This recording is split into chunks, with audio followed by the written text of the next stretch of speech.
Welcome to our deep dive today. We're going to be talking about the psychology of trading. Okay.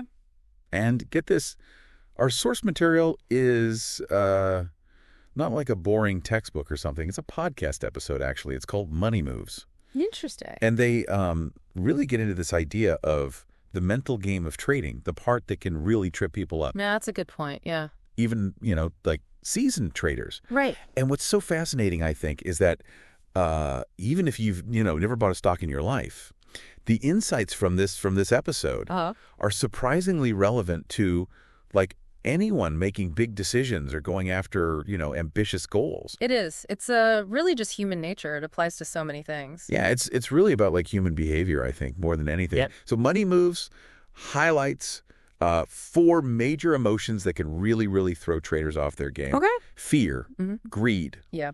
overconfidence, Okay. and then this thing called revenge trading. Have you ever felt like, that urge to double down on a bad decision just to kind of try to like prove yourself right? Oh, yeah, all the time. Yeah. It's, yeah. Happens a lot. It's like throwing good money after bad. Exactly. Yeah. Classic example of revenge trading. But it's not just limited to the stock market either, right? No, it's like a human thing, I think. Yeah, absolutely. Like, have you ever held onto a project at work way past its expiration date? Like convinced that you could like somehow salvage it? All the time. Yeah. Or poured money into a failing business idea because you just couldn't admit defeat. Yep.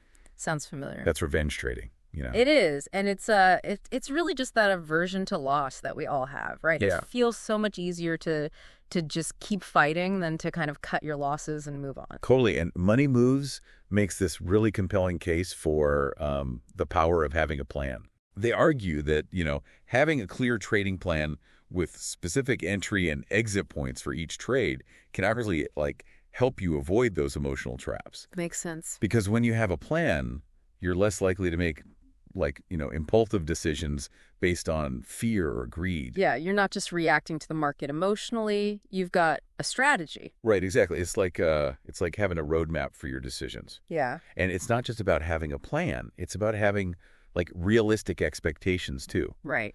Money Moves really emphasizes that, even the best traders, they don't win every trade. Of course not. In fact, they often have more losing trades than winning trades. Yeah. The key is managing risk. Right. Making sure those losses are small and you can recover. Yeah, they don't let those losses derail them emotionally. Mm-hmm. They see them as learning experiences, opportunities to kind of refine their strategy. Right. It's all part of the process. So that's where the idea of keeping a trading journal comes in. Money Moves really, really emphasizes this. Interesting. And it's about more than just recording your wins and losses. It's about understanding the why behind each trade. The why. Yeah, that's important. What triggered that buy or sell decision? Were you feeling confident, anxious, impulsive? Right. Were you following your plan? Yeah. Or were you letting your emotions take over? Exactly. And being aware of those emotions is key, right? Yeah. And that kind of self-awareness is invaluable. For sure. Because once you understand your own patterns, your own tendencies, your own triggers. You can start to anticipate those moments when your judgment might be clouded. Right. And that's when you can put those strategies into practice. Okay. Yeah. The breathing exercises, the taking breaks, the sticking to your risk management plan no matter what. Right. Those are all ways to regain control when those emotions start to take over. Like having a toolkit for your mind. Totally. It's like a mental toolkit. Yeah. It's fascinating how Money Moves almost frames successful traders as athletes training their minds. Interesting. They talk about discipline, routine, and constantly honing your mental game. It makes sense. Yeah, and it makes sense, right? Just like an athlete needs to be in peak physical condition to perform at their best. Exactly. Traders need to be in peak mental condition to make those split-second decisions. Right. High pressure environment, big decisions. It's a lot like sports. So how can we, even if we're not, traders, apply this athlete mindset to our own goals? What are some practical ways to start training our minds for success? Well, I think one of the key takeaways from Money Moves, and it applies to everyone, is this idea of self-awareness. Self-awareness. Whether we're trying to, climb the corporate ladder or launch a new project, Understanding those patterns in ourselves, our tendencies, is really crucial. So that's where journaling comes in handy. Exactly. Because it helps us track our progress, and it helps us see those self-sabotaging behaviors. Right. And ultimately make better decisions. And it doesn't have to be complicated. Even just a few minutes a day reflecting on, wins and losses, successes and setbacks Yeah. can make a huge difference. Like having that coach in your pocket. Yeah. Who's there to provide feedback and help you stay on track. And speaking of coaches, Money Moves also talks about having a mentor. Someone you can bounce ideas off of. Someone to give you that objective perspective and help you see those blind spots we all have. Right. Because we all have them. We all have those moments where we're just too close to a situation to see it clearly. Yeah. So having that trusted advisor, whether it's a mentor or a coach or even just, a really good friend who gives good feedback. Like a good friend, yeah. It's so valuable. Because they can help us stay grounded and challenge our assumptions and keep us accountable to our goals. And they can celebrate our wins with us too, which is just as important. Yeah, totally. So we talked about the importance of a plan, self-awareness, and having a mentor. What are some other practical tips Money Moves gives for like building that trader mindset, Well, one thing they talk about is routine. Okay. That successful traders have a consistent routine. Okay, so a consistent routine. Yeah. That helps them stay focused and disciplined. That makes sense. Because when you have a routine, you're less likely to get sidetracked by distractions, Yeah. right? Or make impulsive decisions based on emotion. Right. You're creating structure, predictability. It can really help with stress. So what are some like practical ways our listener can start incorporating more routine into their life, even if they're not a trader? It can be simple things like establishing a consistent wake-up time and bedtime, Okay. or creating a morning ritual that helps you start your day off right. Okay. Or maybe blocking out specific times in your day for, really focused work. Right. Or designating certain days for certain tasks. Right. Just find what works for you and then, try to stick to it as consistently as possible. Consistency is key. Exactly. And that's what Money Moves really drives home. It's not about these big, grand gestures. It's those small, consistent actions day after day. Yeah. Those lead to big results. Right. Small changes, big results. That's good advice for anybody. That is. Yeah. And it's about, embracing the journey. Mhm. The ups, the downs, the wins, the losses. That's how we get stronger. So what are some of those tiny tweaks, that our listener can start making today? Well, one of the things Money Moves talked about is managing your energy. Okay, managing your own. And they said that successful traders are really good at conserving their energy for those key moments when it matters most. So that means learning to say no to things that drain your energy. Right. And really prioritizing those activities that fuel your passion and that move you closer to your goals. And taking breaks when you need them. Yeah, stepping away from the screen, getting some fresh air, just clearing your head for a few minutes. It can make you so much more productive. Right, because when you're constantly going, you're bound to burn out. Absolutely. But when you give yourself those moments of rest and rejuvenation, you can come back with a lot more focus. Yeah. It's not about working harder. It's about working smarter. Yeah, it's about being intentional with your time and your energy. And Money Moves also talked about having a positive mindset. Yes. That successful traders are really good at focusing on the opportunities. Even when things are tough, they see setbacks as temporary. Yeah, temporary challenges, not permanent defeats. Right. And that's something I think we can all learn from, right? Oh, absolutely. Because life is full of challenges, disappointments, moments when you want to give up. So what are some practical ways our listener can start cultivating a more positive mindset? Well, one really simple but effective technique is gratitude. Just taking a few moments each day to reflect on the things you're grateful for. Like what kind of things? Could be anything, really, big or small. A sunny day, Right, okay. a good cup of coffee, your health, your family. Yeah, the important people in your life.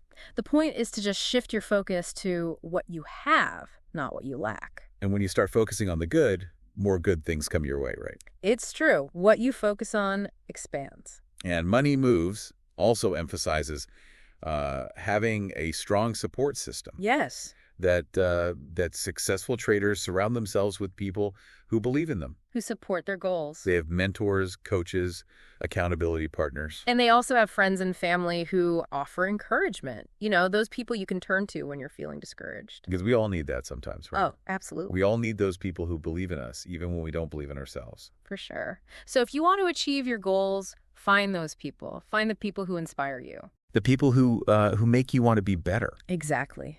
And don't be afraid to ask for help when you need it. It feels like we've covered a lot of ground, but we've only just scratched the surface. There's so much more to explore. But one thing is clear. The mental game is just as important as the technical skills. Absolutely. If not more so. And that's true whether you're a trader, an entrepreneur, or just someone who wants to live a more fulfilling life. Totally. Developing those mental muscles is crucial. So as we wrap up this part of our deep dive, what's one key takeaway you'd like our listener to walk away with? Start paying attention to your thoughts. Your thoughts. Yeah, your thoughts. Your thoughts create your reality. That's powerful. It is. It's true. If you want to change your life, you have to start by changing your thinking.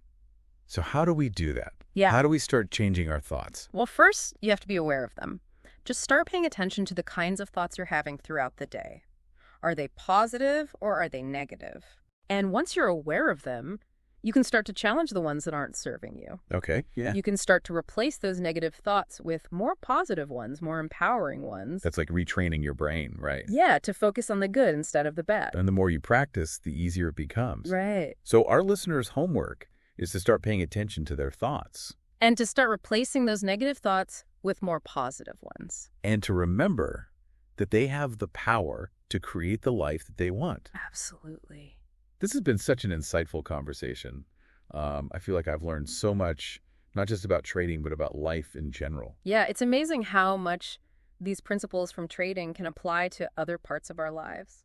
And on that note, we'll wrap up part 1 of our deep dives. Stay tuned, because in part 2, we're going to delve even deeper into this psychology of success. I can't wait. One thing that really struck me from Money Moves was how they talked about the importance of detaching your ego from the outcome. Oh, interesting. Tell me more about that. Well, they were saying that for a lot of traders, every loss feels like this personal attack. Yeah. Like their identity is all wrapped up in being right about the market. Yeah.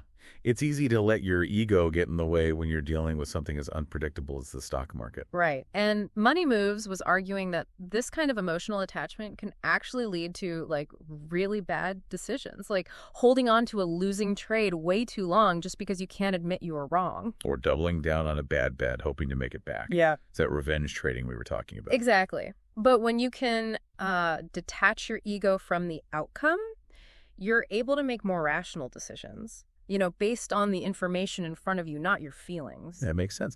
So how do we actually do that? How do we detach our egos from the outcome, especially when the stakes are high? Well, one thing Money Moves suggested was focusing on the process, not the results. What does that mean exactly? So, putting your energy into developing a solid trading plan, doing your research, making well-informed decisions. And then trusting the process, just letting go of the need to control the outcome. Exactly. Because ultimately, you can't control whether a trade is going to win or lose, but you can control the process you use to make those decisions. And that's where the mental toughness comes in. Being able to stay calm and focused, even when things aren't going your way. Right. Trusting yourself, trusting your plan, and knowing that even if this particular trade doesn't work out, you'll learn from it. This whole idea of detaching from the outcome reminds me of something I heard a meditation teacher say once. She said, attachment to outcomes is the root of all suffering. Wow, that's deep. Right. And it applies to so many things, not just trading. Like, how often do we get stressed out or anxious or disappointed because things didn't go exactly how we planned? All the time. Yeah. But what if we could just, let go of that attachment to the outcome and just focus on enjoying the journey, the process? Wouldn't that make life a lot easier? Absolutely. And I think that's a key takeaway from Money Moves, too. It's not just about making money, It's about developing mental toughness, resilience, that ability to navigate the ups and downs of life with grace. And that's something we can all benefit from. So how can our listeners start applying this principle of detaching from outcomes in their own life? Well, I think the first step is just becoming aware of when you're feeling overly attached to a particular outcome. Like when you're so focused on getting that promotion that you're losing sleep over it. Or when you're so worried about your kid getting into a specific college that you're putting all this pressure on them. Those are classic examples, yeah. So once you're aware of those moments, the next step is to ask yourself, what can I control in this situation? And then focus your energy on those things. Exactly. Like if you're stressed about a job interview, instead of worrying about whether or not you'll get the job, just focus on preparing for the interview the best you can. Right. Do everything you can to set yourself up for success, and then let go of the need to control the outcome. Because you can't control whether you get the job or not, but you can control how prepared you are for the interview. And that's what detaching from the outcome is all about. Focusing on the things you can control, letting go of the things you can't, and trusting that things will work out as they should. It's a really empowering message. Absolutely. It means no matter what challenges come up, we always have the power to choose how we respond. And we can choose to respond with, grace and resilience and an unshakable belief in ourselves. Another thing Money Moves talked about that I think is super important is self-care. Taking care of yourself both physically and mentally. Yeah, makes sense. When you're feeling stressed and overwhelmed, it's hard to make good decisions. Exactly. They talked about things like getting enough sleep, eating healthy, exercising regularly. And taking breaks, meditating, spending time in nature, doing things you enjoy. Because when you take care of yourself, you're basically investing in your ability to show up as your best self. So what are some self-care tips our listener can start using? Well, one thing they emphasized was setting boundaries. Boundaries with work, technology, people who drain your energy. Learning to say no. Yeah, and creating space for yourself to rest, recharge, and do those things that make you happy. They also talked about mindfulness. Taking some time to just be present. Notice your breath. Connect with your body. It's easy to lose touch with yourself when you're constantly rushing around. But when you slow down and be present, you can get some clarity. So listener, start incorporating some self-care into your routine. Whether it's setting boundaries, practicing mindfulness, or just taking a few minutes to do something you enjoy. Because when you take care of yourself, you're investing in your success. One thing I found interesting about Money Moves is how they talk about embracing uncertainty. That's an interesting one. Tell me more. They said that for a lot of traders, uncertainty is like the enemy. Yeah. They want predictability. But the stock market is anything but predictable. Right. Money Moves argued that instead of trying to avoid uncertainty, we should embrace it.